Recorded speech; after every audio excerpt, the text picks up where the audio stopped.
Hi అండి, welcome to హంస associate. ఈరోజు మీరు చూస్తున్న హౌస్ అంబాపురం పంచాయతీలో ఉందండి. 102 గజాల్లో నార్త్ ఫేస్తో న్యూలీ కన్స్ట్రక్షన్ ఇండిపెండెంట్ హౌస్ అండి. 33 ఫీట్ రోడ్డు అయితే ఉంది. ఇప్పుడు మనం హౌస్ అయితే చూద్దాము. ఇదైతే ఎంట్రన్స్ అండి. సైడ్ అయితే స్టెప్స్ ఇచ్చారు, పక్కనే సందు కూడా ఇచ్చారండి. ఇదైతే చిల్డ్రన్స్ బెడ్రూమ్ అండి. కబోర్డ్స్ అయితే రెడీ చేస్తున్నారు. నెక్స్ట్ మనం హాల్ చూద్దాము. ఇదైతే హాల్ అండి.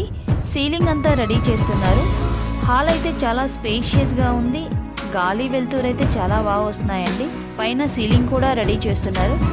ఇది కిచెన్ అండి. విండో కూడా ఇచ్చారు. వెలుతురు అయితే చాలా బాగా వస్తుంది. పూజా మందిరం కూడా ఇక్కడే ఇచ్చారు. అయితే పక్కనే మాస్టర్ బెడ్రూమ్ కూడా ఇచ్చారు. ఫైనల్గా హౌస్ మొత్తం అయితే చూశారు కదండి. ఈ హౌస్ కాస్ట్ వచ్చేసి 70 లక్షల దాకా చెప్తున్నారు. నెగోషియబుల్లే. ప్లాన్ ఉంది, లోన్ వస్తుంది. ఇవ్వండి హౌస్ డీటెయిల్స్. సో ఇంట్రెస్ట్ ఉన్న వాళ్ళు ఈ స్క్రీన్ మీద ఉన్న నెంబర్కి కాల్ చేసి వచ్చి విజిట్ చేయండి. Thank you for watching.